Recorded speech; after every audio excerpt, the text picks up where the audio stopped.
Barack Obama's return trip to Georgia gives Democrat Raphael Warnock a unique advantage, the first black U.S. president wading into a rare statewide contest in which both contenders are black men.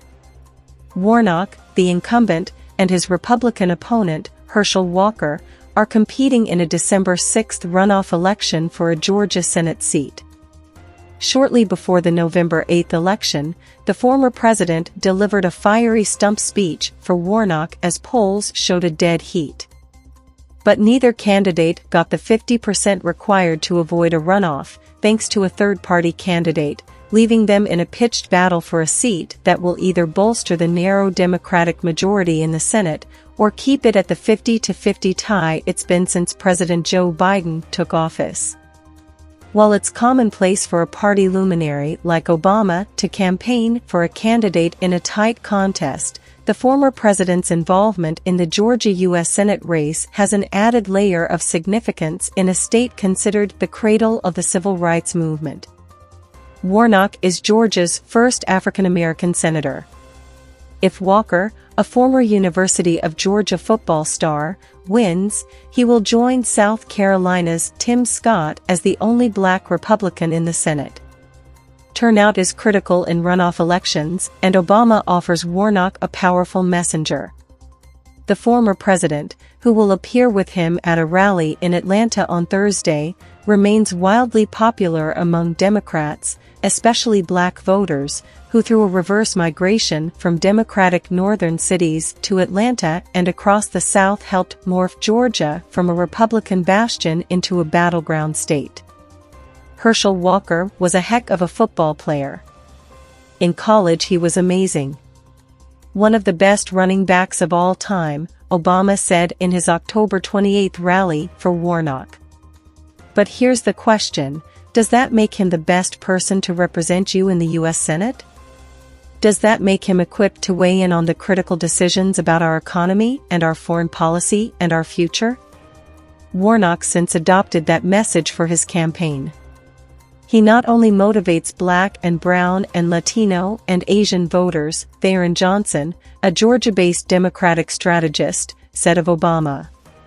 He also can motivate some of these moderates and independents that Senator Warnock will need to win.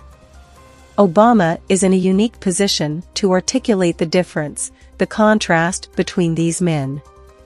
A survey from Frederick Polls, Compete Digital and AMM Political released Wednesday showed Warnock and Walker in a statistical tie.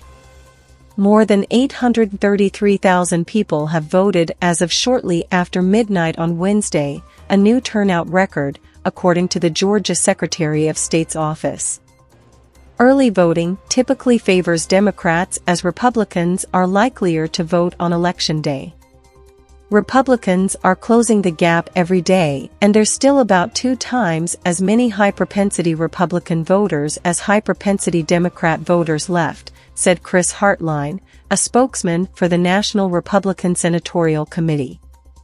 In a statement, Walker asked why Warnock was campaigning with Obama instead of Biden. He should be brave enough to stand by his boss, who he's voted with 96% of the time.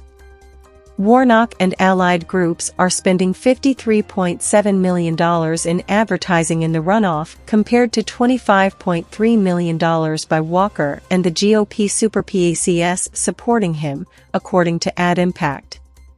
The totals, current through Thursday, include spending on ads that have already run and those booked in the time remaining. Warnock's campaign is the biggest spender at $24.9 million, followed by Georgia Honor, a super PAC funded by the Democratic leadership-aligned Senate Majority PAC, at $21.6 million. On the GOP side, the Senate Leadership Fund, which has ties to Republican Senate Leader Mitch McConnell, is spending $12.4 million on the runoff, followed by Walker's campaign at $10.2 million. The Senate Leadership Fund partnered with Georgia Governor Brian Kemp, a Republican who cruised to re-election last month, to help Walker. Kemp has a data and analytics operation that includes paid door knocking, phones, modeling, an absentee ballot program and tracking. Kemp kept his distance from Walker during the general election. Walker is backed by former President Donald Trump, whose entreaties to overturn Biden's 2020 victory in Georgia Kemp famously rejected. The Walker campaign was also mired in scandal, including allegations of domestic abuse and payments for former girlfriend's abortions, despite his anti-abortion policy stance.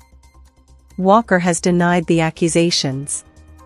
Kemp received more 200,000 votes more than Walker in the November 8 election.